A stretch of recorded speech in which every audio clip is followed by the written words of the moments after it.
haven't got to see the fight. I seen the fight as a fighter perspective, right in the ring with another guy. I didn't get to go back and see what it looked like, you know, from a fan standpoint. So all around, I think it's probably a good fight. You know, we're getting a lot of feedback and a positive feedback, regardless of what it is. You know, even with the draw, I'm not gonna be the type of fighter come up here and tell y'all why I won, and that's not what kind of person I am. Are you satisfied that it's a draw? Man, this is how the story is written. You know, I don't have no too much say into that. You know what I'm saying? I did what I had to do coming in here. You know what I mean? I trained for this fight. I prepared like a champion, and you know, unfortunately, we got to walk and you know, walk off with the draw. Peter, did you think it was over in the first round when you had him down? Man, I think all around, when you fought a guy like Hassan Nadam, and I thought that in that fight, I learned that it's not really like that. It's, you know, these guys can get back off the canvas and fight even harder. So you got to give a guy that much respect that he's able to do that. You want another shot at him, right? Well, listen, like I said, man, this is what I do for my job. I train for anybody. I train to fight anybody. You know what I mean? Like, do I want to fight a rematch? Yeah. Let me tell me how much money is involved, and let's do it. Are you going to be 160 next fight? I mean, who knows, man? Like I said, this was a challenge towards my career. I never had nothing like this happen, and it's something I'm gonna have to learn to deal with. Do you think you had too much respect for Andy Lee, and that maybe you went in there with some bad blood, things would have ended up differently? I want to ask you a question. How much respect can you have of somebody that's punching you hard and trying to take you out of there and win? Like, this is a line of respect you have to be a fighter. You got to give a guy enough respect where you be able to shake hands with him before the fight, throw punches to knock him out, and then if you don't, touch gloves after. So, you know, that I don't know how to define respect when they're fighting. Peter, would you say this was your hardest test so far in the ring? Well, you know, I've been out for 1 year, so I could say, yeah, this is the first time I was, you know, fighting and became a father. I had a lot of, you know, trial and error happen to my family. My uncle passed away with cancer. It was the hardest thing I ever had to deal with in my life, to see somebody fight for their life. And, you know, I sucked it up. You know, he died right when I was on my way to California. He passed away. You know, it was 3 days before I left him, and he died 3 days after, and I couldn't go to his funeral. Peter, how you doing? What happened to the jab? You didn't throw it enough during this fight. Do you feel that you should have thrown it more and used it more in your arsenal? Can I tell you something? You can always throw more jabs. You can always throw more punches. When you fight in southpaw, it's kind of like a chess match. You know, he had a longer reach than me, and it was something that you don't. You know, he caught me coming in, doing exactly that. So if I was like kept doing that and I got knocked out, and nobody was like, yo, man, maybe you shouldn't have been throwing so many jabs because he caught you. But, you know, like I said, the chemistry of the fight is how it panned out. You know, me and him had the opportunity to fight again. It might be different because we know each other now. We got history. So, but by all means, I give him enough respect. Would you fight him in Ireland? We made a lot of money fighting in Brooklyn. This is a new arena. He came here with the belt to fight me here. You know, no disrespect to Ireland. You know, I think this is where it's at right now, to come fight. You know, we was on nationwide TV, bro, for free. I'm gonna have little kids saying that they watch my fight. And I already had a kid tell me, I inspire her. I said, what, to be the champion? He said, no, man, you inspired me to be a doctor. You know what I'm saying? So great things get to happen when you get to fight on free TV like that. Peter, when you say you were at 100% tonight?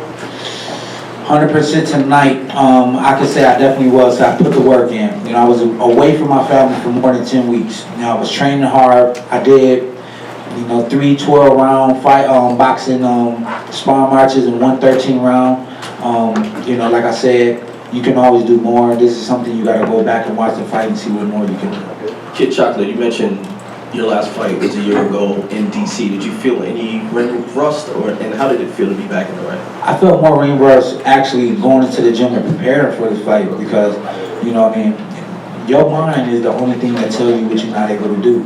But you got, I try to back it up with facts and tell myself why myself is lying to me. And like I said, I was in there sparring with Hugo Centeno, Lennox Allen, you know, Craig McEwen came and gave me some work. We got some other sparring partners. I was sparring 4 different guys, sometimes in the same day. So with that being said, it wasn't like I was getting knocked out, thrown around, and you know, it was tough sparring marches, and I definitely felt it, but it could be a lot of things. I'm getting 31 years old. You won the fight, bro. You won the fight. I felt that you landed between the shots. I felt that you made the fight. I felt that Andy Lee fought to keep you off of him. At times he threw a little punches, but I felt that you pressed the fight. He fought to keep you off of him. You landed the cleaner shots, the more powerful shots. You showed in the beginning of the fight that you missed being the champ. Oh man, I want to thank you so much. You showed that you missed being the champ. Thank you, Eric. I want to thank you. You look very nice with that jacket. Let me borrow it after you. Fresh boy. You know what I do. You know what I do. You know what I do. Now, Pete, a couple of years ago, obviously, when you were first coming up, you wanted this fight with Andy Lee. You called him out a lot of times. You felt you were better then. Now that you've stepped into the ring, is there any difference, or do you feel that the performance that you had tonight has to do with the 1 year layoff and the fact that you've been inactive? You want to know what I learned? I learned that I don't got to call people out. You know what I'm saying? You don't always get what you call out. The first time it didn't happen, and I just learned that we just got to be respectful and things that come the way it's supposed to. I took a year off, yes, and I still put up a good fight. You know, it was a draw, and that's something I'm going to have to live with. And I think all around, you know, this is going to teach me a lot of stuff about myself. And I think if you live your life like that, where you have to take everything that you do in life and learn from it, the only thing you can do is get better at life.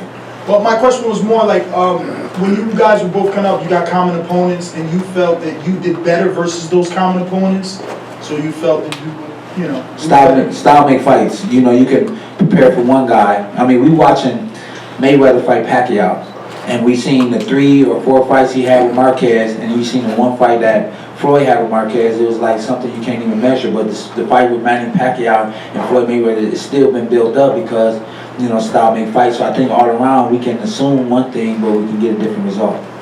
At the weigh-in, they said you had 2 hours to make the weight. What efforts did you take to try and kick that pound off? Went to the gym. I tried to run it off. I tried to do whatever it takes, put a sauna suit. I did whatever it takes to show people that I was willing to try. You know what I'm saying? No laxative or nothing like that? Laxative. You know you can. You know. Do you know that's illegal? I did not know that. All right, now you know now. Laxative.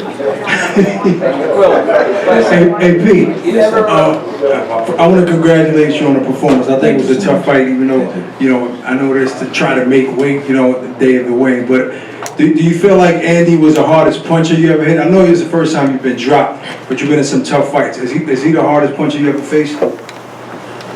What can I say? All right, and when we fighting, you usually see me hit the guy with all the hard punches all the time, and then you see a guy hit me with like 1, 2 punches. You know, this was right on time. You know what I'm saying? This is a time punch. He hit me at the right time. I went down, I got back up, and it was a fight. You know what I'm saying? All around. You know, like I said, you can't have the perfect story. I can write it out. If I told you I had the ability to write the perfect story, you know what I would have did? I would have knocked him out soon as I put him down. I would have ran right outside, got my check, and then went home and spent time with my family. But that's not the way it goes. So no party? No party. Well, we going to party. Just taking Eric with the night jacket. Tonight, we on 1-0 tonight. No, man, somebody got stabbed over there. I'm staying away from over there. Bottles and girls. Man, no, my wife here. Well, I'll take it. Welcome back. Congratulations on the fight today. Appreciate it. Question that I have for you. He's got an awkward style. You can't prepare for an awkward style like that. How long did it take you to get an adjustment in there? How many rounds did you think it took you? Well, I dropped him in the first round, you know? Right away. Actually, like I said, this not to be biased, no, you're speaking too overconfident. You know, what's going to happen is you're going to get a guy. My whole map to win fights is to win 1 round at a time.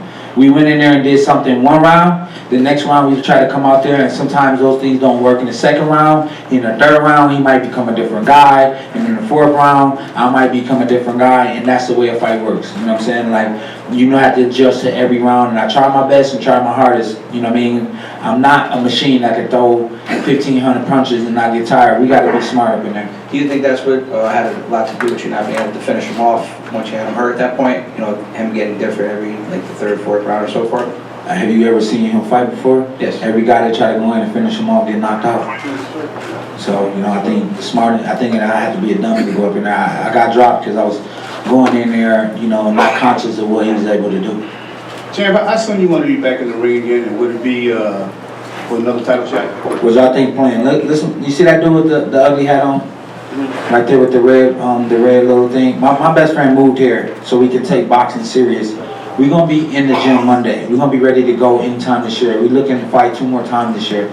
I'm gonna dedicate this is my job. This is what I work everything for. You know what I mean? If I'm able to just go to the gym and work on my beach body if I want to, and just think about boxing, make boxing my life, this is how I earn my money, then it shouldn't be no problem. The only thing I would have to say is that I've been robbed of a lot of moments in boxing because some people robbed me of that. You know, like, I thought I can be everybody's friend. I thought I can make everybody happy, and I learned something that you cannot make everybody happy. And I told myself I will not be a slave towards anybody's opinion about me. So what we're gonna do is go in the gym, we're gonna snap a shot, we're gonna put it on Instagram, and then you're gonna see me in the gym every week. We're gonna be in him, gonna hit Soul Cycle. We got these tight shirts, and we're gonna hit Soul Cycle and be in shape and just be ready for anybody. Champ, after, do you feel if you had more time in that first round, you would have took him out there? And what changed after that first round that kind of changed the dynamic of the fight? Well, he got back up, and like I said, I was being a conscious thinker in there, that I was going in there, I could go up in there and do something that might have made a mistake, and he might have caught me, because that's what he's known for. So all around, you know, we can always say we can use more time, we can use more jabs, we can use more right hands, we can use more defense, you know what I'm saying? We can use more rounds. Peter, talk about that third round, actually, which was very interesting. 2 of the judges had a 10-8 for you. Another judge had a 10-9 for you. That pretty much made the difference in the decision. Talk about, what did you think of that discrepancy? Well, the judges are the judges. That's what they get paid to do. I would never be disrespectful for what people see. You know, it's going to be up to the public and what they decide what this fight was. And when I go back and watch the fight, I'm gonna try my hardest just to, you know, take this draw and just walk away with it and move on and leave it there. You know what I mean? It's like, you know, I could be a sore loser about it, but that's not the kind of person I am. I'm just gonna look to get better. Peter, congratulations on a great fight. Thank you.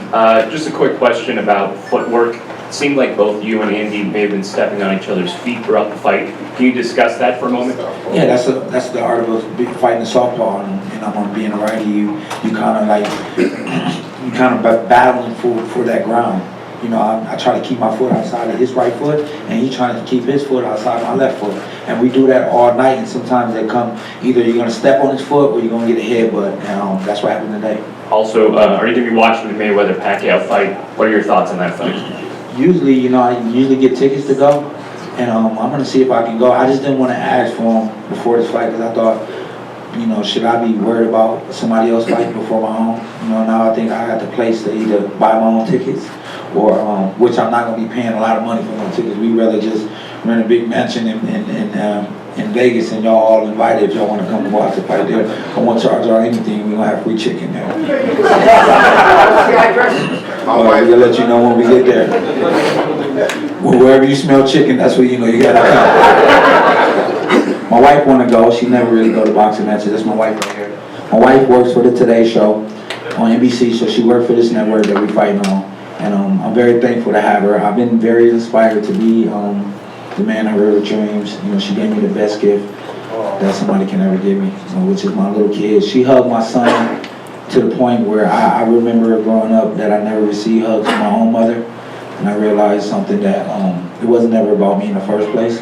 And I called her and apologized, because, you know, what's love when probably a person never showed that they self. So I apologize to my mom for having this chip on my shoulder about her, and I'm just very thankful for life. That's why when y'all see me and y'all hear me talk, I give y'all my heart, because my mom said, if you give people your heart, you can never let people down. How much father did it change you? It made me change it, because I see my son with some Jordans. It made me want to go home and sell all my Jordans. I don't want to look like my son, you know what I mean? So it inspired me that, not only that, I'm setting up a retirement plan for myself. I'm buying a lot of property in my hometown of Grand Rapids, Michigan, because you know, trying to buy property in New York, you can go broke. But, you know, I'm inspired to be the businessman, so y'all can look at me and see I'm something more than just than a fighter, you know what I mean? I did a movie with Miles Taylor, y'all look out for that, it's called Bleed for This. Thank y'all so much. I just want to show y'all that, you know, in the ring, I'm going to fight hard, and outside the ring, I'm going to fight just as hard to be what I want to be in life. Thank you. And that's it? Any other questions? All right. All right. I wanted to say this. I want to thank y'all so much for being part of this a great part of my story. I'm very thankful. If anybody up in here ever struggle with cancer or have a family member with cancer, I'm gonna make sure I'm gonna pray in private to you guys and for your family, because it was like a very hard thing for me to go through to see my uncle pass away with cancer. I dedicated this fight to him. I'm very happy with this fight because, you know, I saw him fighting for his life and he didn't make it. And I prepared for this fight like I was preparing for my life. Thank you so much. True champion. Thank you.